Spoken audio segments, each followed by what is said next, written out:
নিজের জীবনের আনন্দ বিসর্জন দিয়ে পরিবারের সুখের জন্য প্রবাসে দিয়েছে পারি।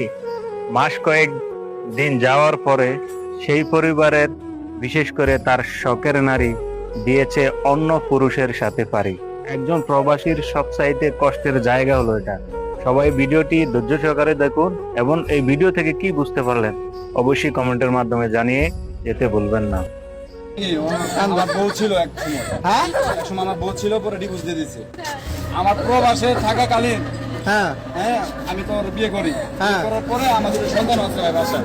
তারপর আপনার আমাকে ডিভোর্স দিয়ে যায়, ছেলেদের পাল্লায় পরে আমার ডিভোর্স দিয়ে দিচ্ছে, বুঝছেন। আমার 5 বছরের যত টাকা ছিল প্রবাসে ইনকাম সব ভাই খাইছে, বুঝছেন ভাই। কাবিনের 3.5 লাখ টাকা ছিল আমার কাছ থেকে, পায়ে পায়ে নিছে ভাই 3.5 লাখ টাকা ডিভোর্স, যেটা আমি ই করছে, বুঝছেন। 3.5 লাখ টাকা নিছে, এমনি তো কত লাখ টাকা খাইছে ভাই হিসাব ছাড়া।